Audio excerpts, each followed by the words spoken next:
2 миллион теңге табудың ең бірінші және ең маңызды жолы ол қорқыныштардан арылу. Себебі дәл қорқыныштардың арқасында біз сол мықты состояниеге, жақсы табысқа жете алмаймыз. Бүгін сіздермен сонымен жұмыс жасаймыз, тамаша техника айтамын. Сондықтан да бүгін біраз жұмыс жасауға дайын болыңыздар. Сонымен қатар қазір бірінші тапсырма берем. Қағазға немесе комментке жазып қойыңыздар. Дәл осы ақпаратты айтып жатқан кезде сізде қазір қандай сезім болып жатыр, немесе ең бірінші қандай ой келді. Бұл өте маңызды. Оның маңыздылығы неде мен соңында айтам. Өйткені бірінші осының барлық этапты түсініп алу керек. Яғни біз бірінші сіздермен қорқыныштармен жұмыс жасаймыз, одан кейін барып нақты не істеу керектігін сіздерге түсіндіретін боламын. Ал бүгін сіздерге қызмет жасайтын Адияр Албай каналыма қош келіпсіздер. Егер сіздерге ақша психологиясы өте қызық болса, онда менің каналыма жазылып қоюға кеңес беремін. Өйткені аптасына 2 рет мен үнемі тамаша ақпараттармен, инсайттармен бөлісіп отырамын. Міндетті түрде комментке ойларыңыз бен сезімдеріңізді жазуды ұмытпаңыздар. Ал мен бастаймын. Кеттік.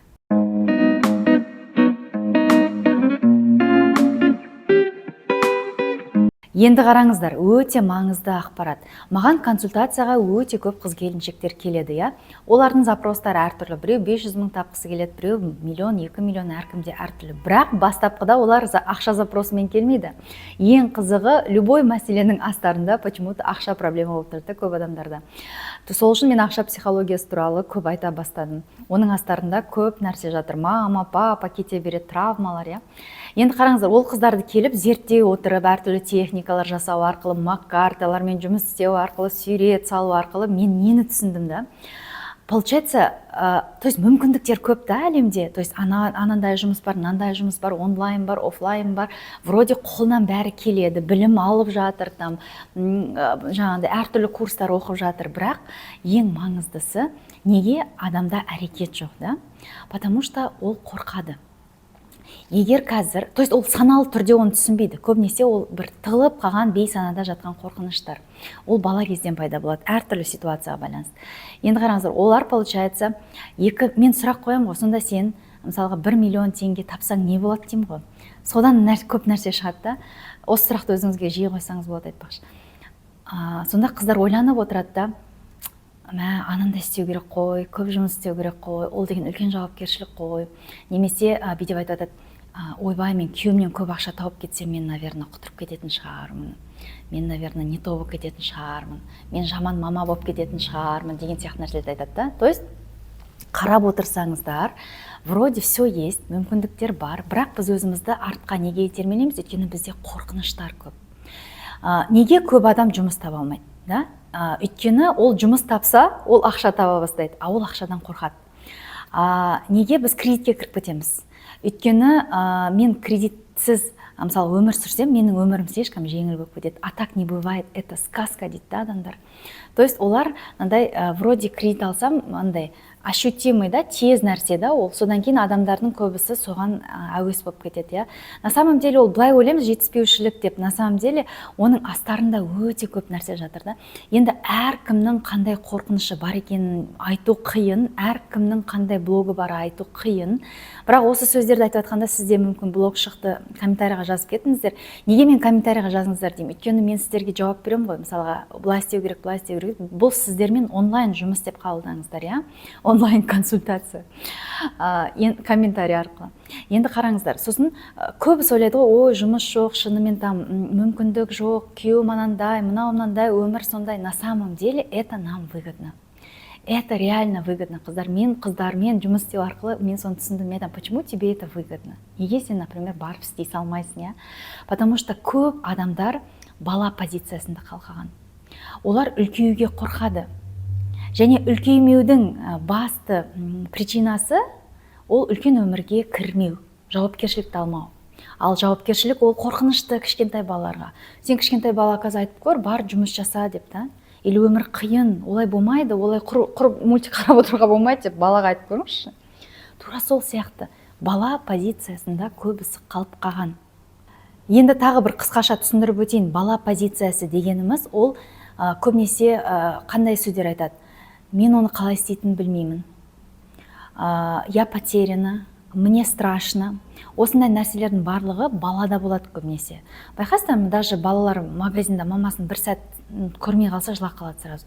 И бізде қалай, кішкене проблема болса, біреу бір ауыр сөз айтып қалса жылап қалады. То есть это говорит о том, что біз вроде өстік, үлкен болдық, санамыз өсті, бірақ іштей бала болып қалғанбыз. Біреу 6 жаста, біреу 12 жаста, біреу 15 жаста. Оны сурет техникасы арқылы анықтауға болады. Мен жерден барлықтарыңызды білмеймін ғой, сондықтан да консультацияға келсеңіздер болады. Ол жерде нақты техникалар арқылы, чакралогия арқылы, мак-карта арқылы, тесттар арқылы біз анықтай аламыз. То есть жұмыс барысында мен сондай бір структура дайындадым да, қалай анықтауға болатынын. Оны енді YouTube арқылы барлықтарыңызға көмек үшін бере алмаймын. Дегенмен де пайдалы ақпарат ретінде айтып жатырмын. Сол арқылы жаңағыдай мысалы мидағы қандай блоктар, қорқыныштар бар сіздерде, сіз қазір қай жаста қалып қалдыңыз, және онымен қалай жұмыс жасау керек, және қалай жауапкершілікті өз мойнымызға алуды үйренеміз, сол туралы айтатын боламын. Енді консультацияға онлайн, офлайн келсеңіздер болады. Алматы қаласында болсаңыз офлайн, қалған бәрі онлайн. Телефон номері осында, хабарлассаңыздар болады. Менеджерлер, кейде өзім отырамын. Бір номерге көп адам тіркелген, сондықтан да кез келген уақытта сіздерге жауап беріп отырады. Кейде шынымен өте көп адам жазады. Міне Алланың алдында шынаймын. Клиент өте көп. Көмек іздеп келген адамдар өте көп. Сондықтан кейде біз уақытылы жауап бере алмай жатамыз. Сондай. Әрі қарай жалғастырайық. Енді мен сіздерге басында уәде еткендей, осы қорқыныштарға қатысты тамаша техника айтам, және жалпы осы нәрсені естіген кезде сізге біраз санаңызда өзгерістер болады. Қараңыздар, 2 миллион теңге деп айтқан кезде сізде мысалы қазір қандай ой болып жатыр? Прям зерттеп көріңіз, я? То есть көп адамдарда қалай 2 миллион теңге деген кезде о дейді да. Ну, это не про тех, кто уже 5-10 миллион табатқан адамдар емес. То есть вот қазір примерно 300 мың, 500 мың табатындар, мүмкін одан төбен табатындар, я? Мүмкін 700 мың табатындар бар. Менде оқырмандардың нелері, сатылары әртүрлі. Енді қараңыздар, 2 миллион деген кезде мида ол прям мынандай үлкен сияқты да, блин, ол қалай, оған көп жұмыс жасау керек қой, немесе ойбай, целый день жұмыс жасау керек қой деген бұл блоктар. Енді мен сіздерге қараңыздар, енді осы 2 миллион теңге біреудің қолында бар, біреудің қолында жоқ. Дегенмен мен сіздерге жаңа көрсетейін деп депозитіне шешіп келдім. Қараңыздаршы, на самом деле былай қарасаң, бұл ақша міне прям көп емес, бұл қағаз, инструмент, қолданылмалы инструмент. Бұл жерден 20 мың теңгеліктер көп, сондықтан да аз болып көрінше, но мен банкоматтан мелкий деп алдым специально, чтобы даже мелкий деп алған өзінде бұл сондай бір қатты, даже видите, вот 1000 теңгеліктер берді.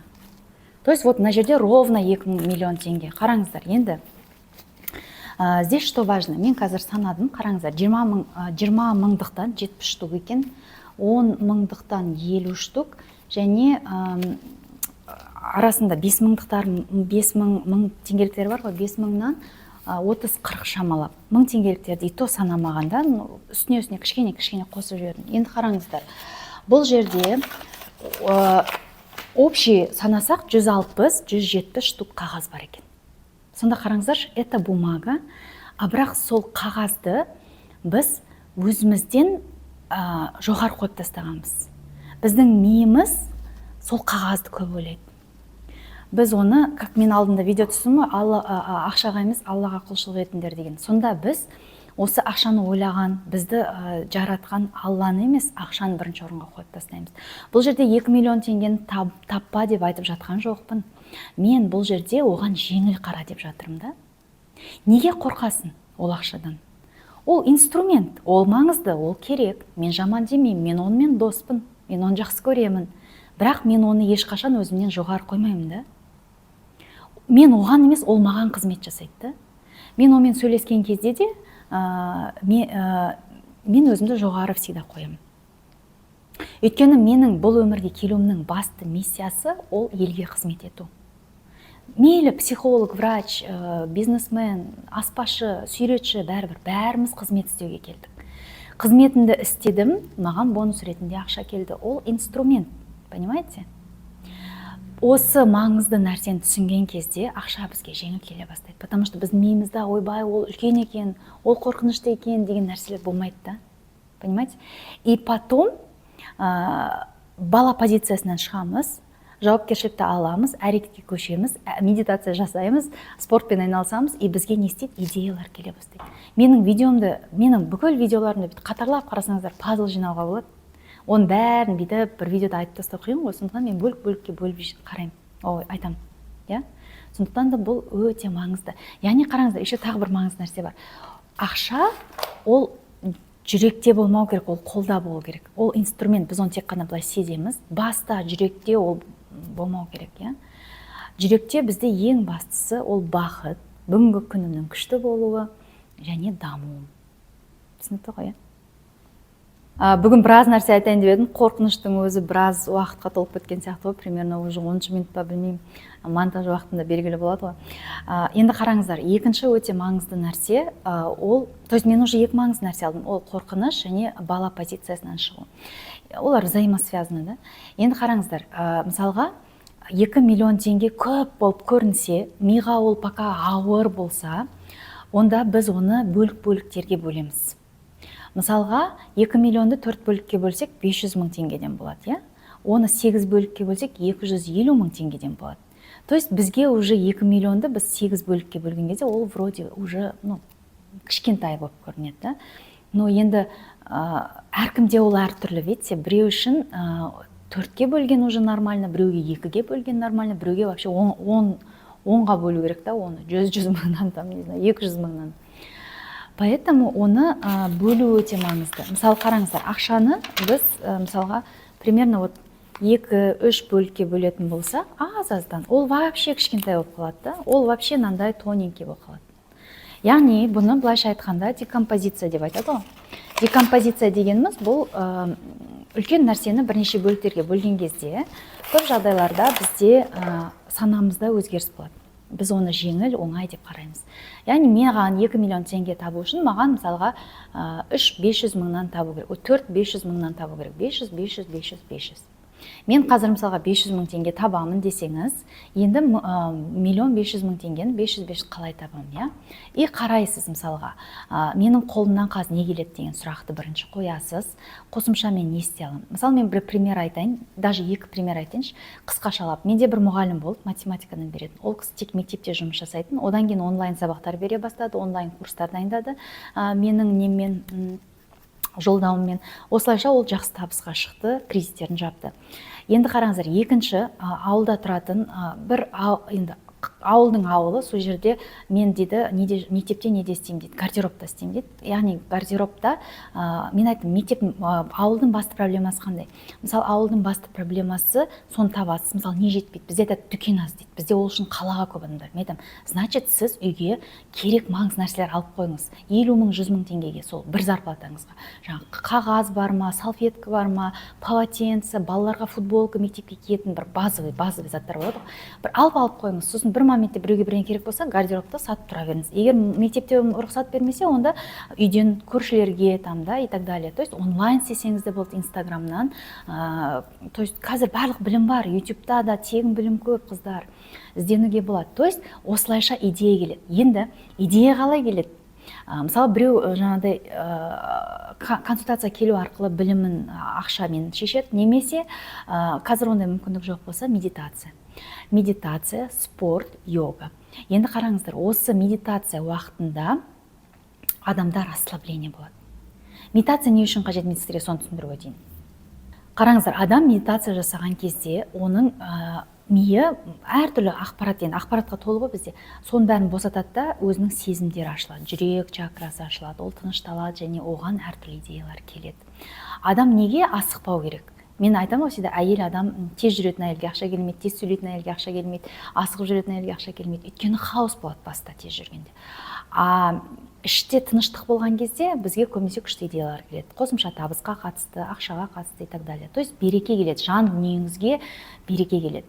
И медитация сол үшін өте жақсы. Медитация жасамайын десеңіздер, релакс музыка тыңдаңыздар, спортпен айналысыңыздар. Спортпен айналысқан кезде адамның фокусы басына емес денесінде болады. Сонда тоже идеялар келеді, бас босайды, То есть басты мағынасы сол.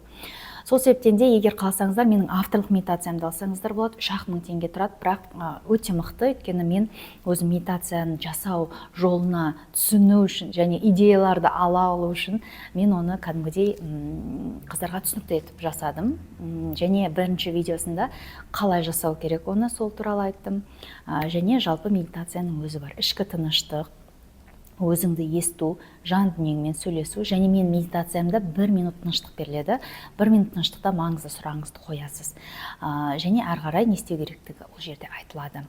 Жалпы номер осында, хабарлассаңыздар болады. Болмаса YouTube каналда медитациялар өте көп. Сонда қарасаңыздар болады. Енді тағы бір өте маңызды пункт. 3 па 4 па шатасып кеттім.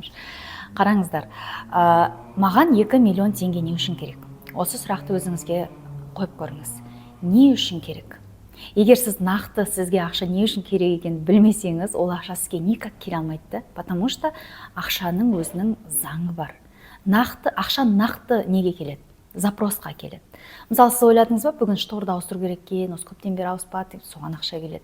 Или там, допустим, баланың оқуына керек, окей, анаған керек, мынаған керек. Желание всегда көп болу керек, та? А сізде желание аз болса, ақша келмейді. Сол себептен де всегда 100 арман жазыңыздар деп айтам, 50 арман жазыңыздар. 10 арманда тоқтап қалсаңыз, точно блок көп деген сөз. Онда консультация келіңіздер. Енді қараңыздар, 2 миллион теңге не үшін керектің тағы өте маңызды екінші нәрсесі бар. Жалпы, не үшін сіз 2 миллион теңге тапқыңыз келеді? Адамдар, мысалы, мен білем, менің айналамда барсын адамдар 300 мың, 400 мың табады, бірақ өте бақытты. Олар бір үлкен мақсат қойып, достигаторствоға кетіп жатқан жоқ. 1-2 балалары бар, стандартный квартирасы бар, 2-3 комнат. Абсолютно вообще ондай не жоқ. То есть сізде выбор бар. Бұл жерде басты мақсат 2 миллион теңге табу керек, айтпесе ты никто деген нәрсе жоқ. Просто право выбора. Біреу тапқысы келеді, біреу тапқысы келмейді. Тапқысы келмесе окей, жақсы машина алғысы келмесе окей, квартира алғысы келмесе окей, если комфортно, без проблем, бірақ все равно елге қызмет жасау керек. Мейлі сенің зарплатаң 300 мың болсын, сен бір жерде офис менеджерсің, но ты все равно қызмет жасап жатырсың. Сен біреулерге көмектесіп жатырсың. Қағажды, мысалы, сондағы адамдарды алсақ та, олар постоянно қызмет етеді. Сонға барғанда ығы-жығы жұмыс көп всегда, да? Вот это люди шынайы елге қызмет жасап жатыр, да? То есть право выбора. Либо мен сондай жұмыста қызмет жасаймын, и, кстати, кейбір адамдар именно сондай жұмысқа арналып туылады. То есть не все родились быть богатыми, бизнесменами и так далее, да? То есть очень важный момент, менде де андай ішкі состоянием орысша сөйлеп кетеді. Сондықтан да бұл жерде маңыздысы, бұл өмірге келудің басты мақсаты бай болу, үлкен ақша табу, 2 миллион теңге, 3 миллион емес. Просто қалай сен өмір сүргің келеді, қай состояниеде сен бақыттысың, сол маңызды, да? Мейлі сен 500 мың тапсаң да, тіпті декрет деген айтқан дұрыс емес, тұра тұрыңыздар. Декретте отырғанда да көп әйелдер депрессияға түсіп кетеді. Мен табыс таппадым и так далее деп. Знаешь, ол балаға жете алмай жатқандар да бар. Это моя боль была когда-то, я понимаю. Сондықтан да декрет — это тоже классное время. Значит, қазір сенде именно ана болу уақыты. Бірақ декретте де отырып мықты ақша тауып жатқандар да бар. Выбор, всегда выбор. Правила жоқ. Мейлі, сен даже қазір, мысалы, мүмкін сондай состояниесінде, мүмкін сен пол жуасың, мүмкін посуда жуасың, мейлі, сен бақыттысың. Самое главное, ты должна быть счастлива. Если сен ішкі жан дүниеңде ойбай үлкен ақша табу деген нәрсе жоқ болса, тоже это нормально. Окей, сенің выборың сондай, және бұл жерде қатып қалған ереже жоқ. Сол енді бүгін өте көп ақпарат айтқан сияқты, мен өзіме қанша минут болған білмеймін. Мен обычно ұзақ түсірген жақсы көрмеймін, бірақ поток келіп жатса, әрине тоқтатпаймын информацияны. Енді айтайын дегенім, қорытындылайтын болсақ, 2 миллион теңге сіз үшін маңызды болса, осы әрекеттердің бәрін жасап жұмыс жасаңыздар. Егер де ақшаға қатысты тағы да көп информация алам десеңіз, менің электронды кішігірім кітапшаларым бар. Көбісі кітап деп ойлайды екен. Ол кітапша 10-15 беттен артық емес. Электронды. Уже осылай дедім ғой, потому что уже қыздармен отырып бар ғой чатта. неше түрлі адамдар жазды, мә бұл электронды ма не, бұл онақ бет па не деген сұрақтардан уже честно уже устали. Поэтому сразу айтайыншы қыздар, просто қысқаша сіздерге ақпарат. Мысалы мына 15 минуттық 20 минуттық видеома сондай сияқты ақпарат, ол бет 10-15 беттік. То есть қысқа нұсқа мен ұзақ жақсы көрмеймін. Мен эфирларды ұзақ жүргізген жақсы көрмеймін. Видеоларды ұзақ не люблю. Не люблю все длинное. Мне нужно нақты қысқа инструкция. Мен өзім сондай жақсы көремін, потому что да. Воды, нету воды деп айтып жатады маған көп оқырмандар. Рахмет, шынымен солай. Мен өйткені каждый уақытымды, сіздің уақытыңызды, өзімнің уақытымды бағалаймын. Сол себептен де әйел және ақша, немесе ақша потогын ашудың 8 амалы, ұлы байлық маған ағылуда деген сияқты әртүрлі менде электронды кітапшаларым бар. Сонымен қатар баланың креатив ойын дамыту деген кітапшалары бар. Оны бұрын жасап қойған, бірақ әлі де өте құнды ақпаратқа толы. Баланы біз кішкентай кезімізден дамытсақ, ол осы өскен кезде сондай проблемаларға ұшырамайды. Ақшаға қатысты да жалпы. Одан кейін медитациялар бар, консультациялар бар, курстар бар. Қыздар, ақшаға қатысты ақша дос деген тамаша курс бар. Ол жерде мықты техника, тапсырма, еще плюс 30 минут консультация қосып қойғам, чтобы сізде мәселе болса, сұрақ болса, менімен жұмыс істей алатындай, бөлек алмасын деп сол сомаға кіргізіп қойғам, қыздар. Ғажап 2024 курсы, ол да өте тамаша. Қалай армандау керек, қалай біз бала кездегі мына армандау сезімін, ғажапқа сену сезімін қалай жоғалтып алдық, қалай қайтару керек. Оған да арналған лифт техникасы бар, жерде өте күшті техника. Барлық консультациямды қолданамын, сол курсқа қосам деп шештім. В общем, айта берсең, елге қызмет етіп жатырмыз. Барынша осы психологияның бүкіл мәселесін, қандай мәселе бар, соның бәрін шеше алатындай білім іздеп жүрмін. Сіздер үшін, өзім үшін. Бірінші өзім үшін, өйткені өзіме бірінші көмек ұшымды бердім. Көмек ұшымды беріп келе жатырмын, және жақсы результат көргеннен кейін сол ақпаратпен бөлісіп жатырмын. Ешқашан мен практиканы жасамай тұрып бермеймін, өзім көз жеткізбегенше бермеймін, сондықтан да өте маңызды ақпарат. Сол, сіздерді жақсы көремін. Видео соңында мен всегда сыйлық жасағанды ұнатамын, сондықтан да консультацияға 10% жеңілдік. Офлайн, онлайн, без разницы. Көріскенше күн жақсы.